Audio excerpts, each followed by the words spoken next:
Howdy, everybody. Hope you're doing well. I wanted to share with you the next step in our pressing on toward the goal. And remember, we said we're using the word goal, GOAL, as an acronym. I'm Mary Dittman. I'm an award winning business professor on the collegiate level and the creator of Wonderful Life and the author of How to Be Happy When You're Single and You Don't Want to Be Single. And as I said, I'm preparing to give this talk, but I wanted to practice. So in video one, I talked about what does the G in goal stand for. It's get clear about what you want. The O stands for own it. That was video two. And in this video, I'll talk about A. And A stands for act as if.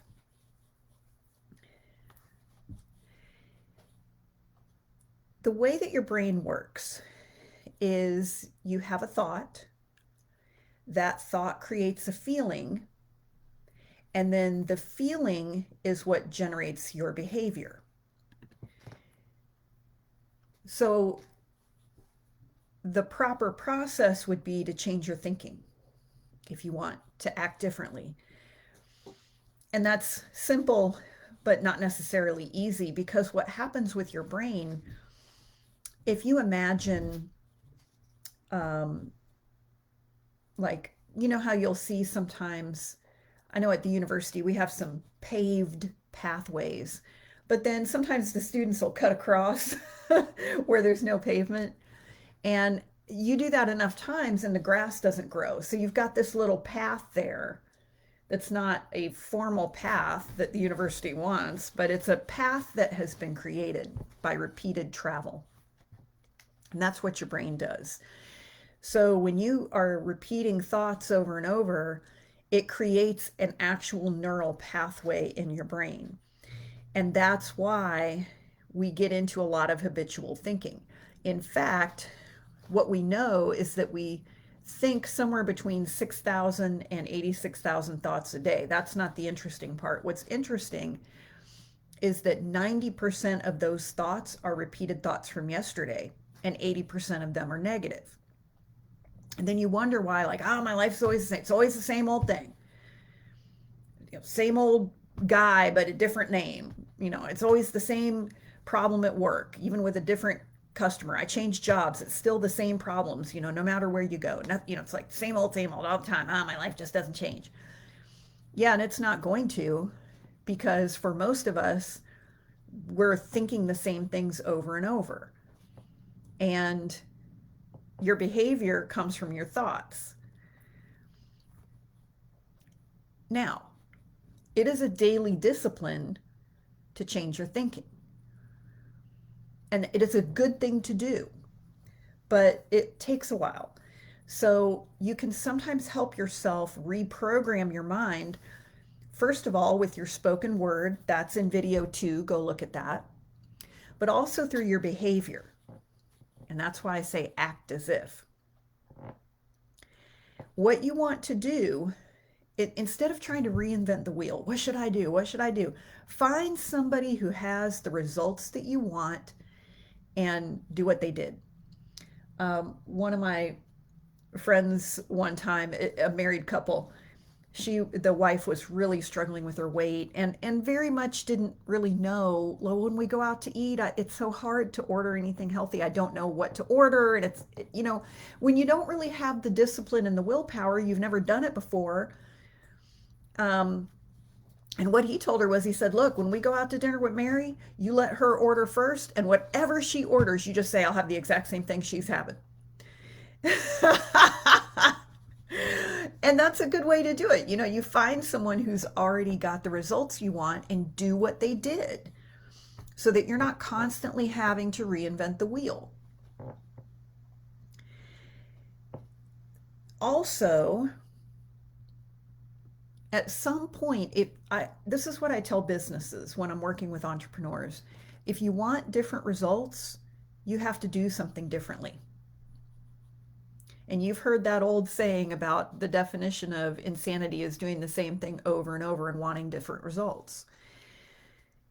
So if you want different fruit, you're going to have a different tree. Now, like I said, ideally you're reprogramming your thoughts, but you also have to stop living in your current problem. Meaning, there's something that is in 12-step recovery where one of the steps is we pray and we ask God to remove our character defects. But one of the things that you'll hear in 12-step recovery is they'll say, God will not remove your character defects while you're still doing them. So, for example, if you struggle with anger, well, God is not going to remove your anger when you're still lashing out at people. Sometimes we want this like magic divine bonk on the head and we're going to stop doing this behavior, but that's not how it works. So sure, ideally, you would reprogram your thoughts and not think angry thoughts, but that's going to take a while. Yes, you should do that, but you should also at the same time perhaps do some things like you might start wearing a bracelet, or I've known people who wear a rubber band, and every time they're starting to get upset, I don't have a rubber band handy. Every time they're starting to get upset, they'll snap that rubber band because the popping of the rubber band on their skin reminds them, take a breath, walk away if you need to. They'll create a trigger to remind them to change their behavior.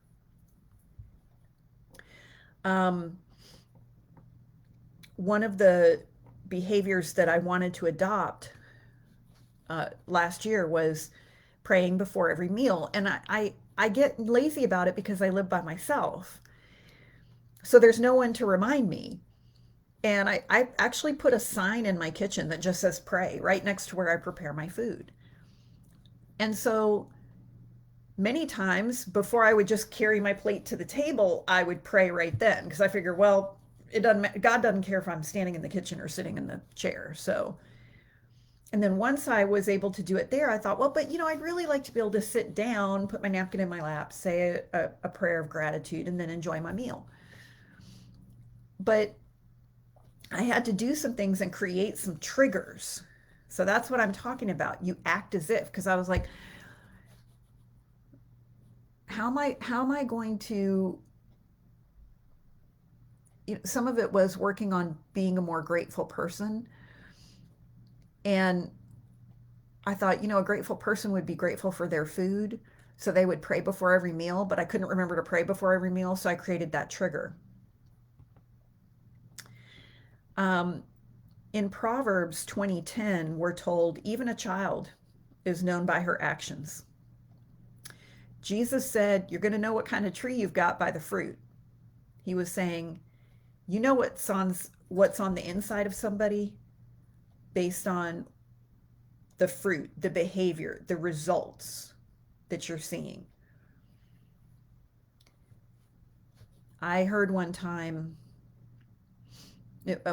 a dating coach had told me, she said, just be aware that when you're dating a man, if he says, oh, I would really love to have children, he will have children in his life. And I started to notice that because what I noticed is if somebody really wants children, they'll be around children, like in a good, healthy way, not in a creepy way. They'll find a way to be around kids. And you can tell what you actually believe by your behavior. And if you don't like something in your life, if you don't like a result that you have, you need to look at your behavior. Okay, now I'm going to probably step on some toes right now. I just read an article in the AARP magazine about heart disease, and it's on the uptick. And there are more heart problems now than previously. And every single one of the examples that they gave was somebody who needed to lose weight. You don't have to conduct some expensive experiment to find out why is heart disease on the uptick when you've got almost 75% of the US population is either overweight or obese. So if you're not happy with your weight or your cholesterol numbers or your blood pressure or whatever, then you need to look at your behavior. And I can guarantee it's going to be related to what you're putting in your mouth and what you're doing with your body. So, are you exercising? It's not your thyroid, it's not your metabolism. Could that be the case with some people? Yes, go get it checked. Absolutely. But you can't medicate your way out of an unhealthy lifestyle. And,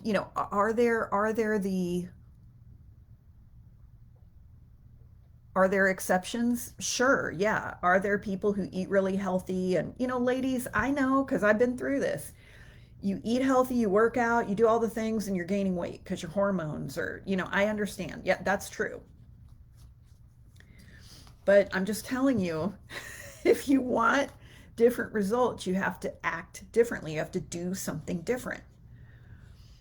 And a lot of times we don't want that. We just want some magical cure that is going to somehow, like, we could keep doing what we're doing and not have to make any changes that are uncomfortable. I remember one time I had lost a good bit of weight, and one of my coworkers stopped me at the vending machine and said, "Hey, by the way, what are you doing? You lost all this weight." And I was like, "Well, basically, I'm doing the old Weight Watchers. I'm counting calories." And he said, "Oh, I was hoping it was like you took a pill or something." No. And then separately, another woman went when, she was like, "Well, I wish I didn't have to worry about my weight." And I'm like, "Well, I didn't get this way by wishing. I worry about my weight all the time. That's why I don't have a weight problem." And I measure all of my food, even today. Like when I have my snack this afternoon, I will literally count out 15 almonds. When I had my breakfast this morning, I literally measured a half tablespoon of my vegan butter. I don't eyeball it, I measure constantly. I measured out 2 cups of salad today. And this woman, like, "Oh, I'm not willing to do all that. That's just too much work." I'm like, "Okay, I mean, that's fine." But that's what it takes. At my age, that's what it takes for me to look the way I look. I have to I have to work at it. So that's just one example. If you're not happy with your finances, you need to do something different. Maybe you need to get a second job. Maybe you need to spend less money. You might have to make some changes.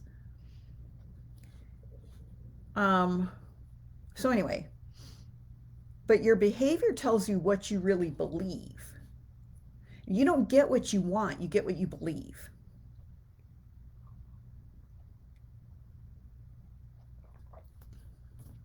We're told in the Bible, Jesus goes to the pool at Bethesda.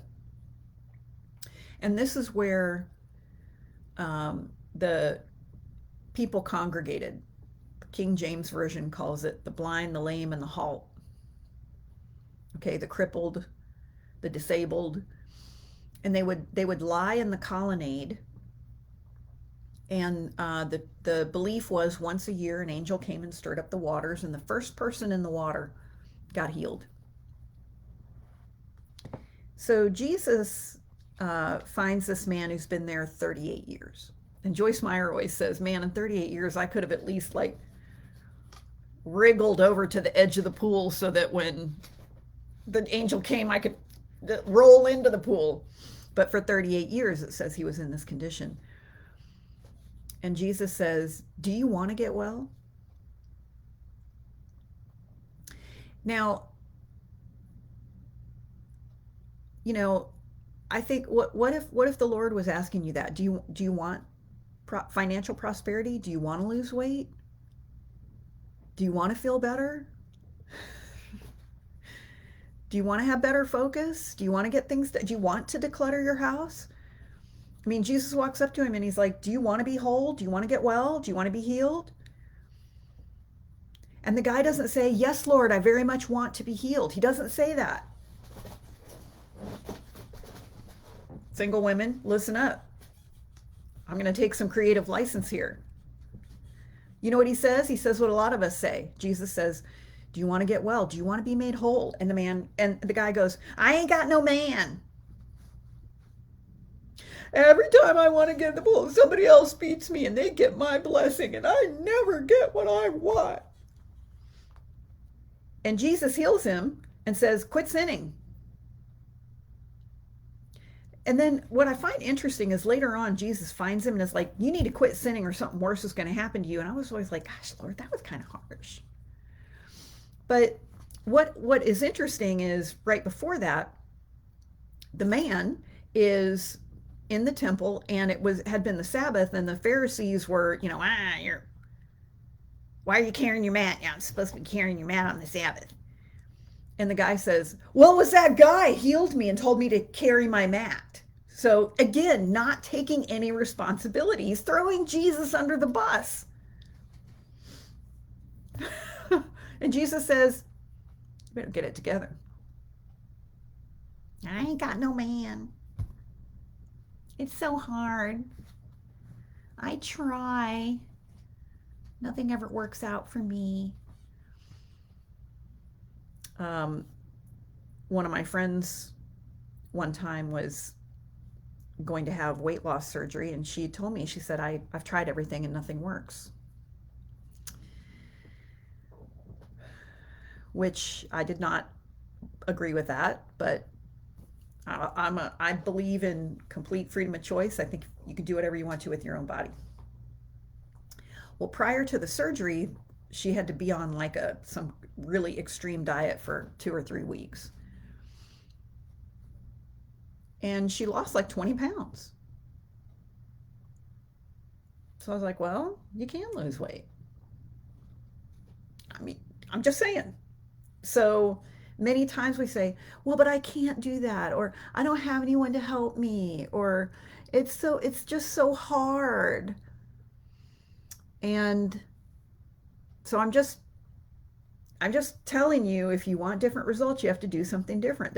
I hear this from my students all the time. They come to me and they're like, Professor Dittman, I'm getting F's on the test. What do I need to do to get better grades? And I tell them, make flashcards. Well, making flashcards doesn't work for me. When was the last time you made a flashcard? When I was in the 7th grade. Show me your notes. Well, I don't take notes. It's just hard. It's just so hard to take notes. Okay, why don't you put your phone away in class? Well, so you're not serious about getting better grades. So I'm just telling you, if you want different results, you have to do something different. And so now I've just given you a whole bunch of ideas about what you can do to change your behavior, act as if. So like I said, you might want to go back and watch the last couple of videos if you missed those. I know this was a little bit of me scolding you, but I hope that I said something that will perhaps help you and benefit you.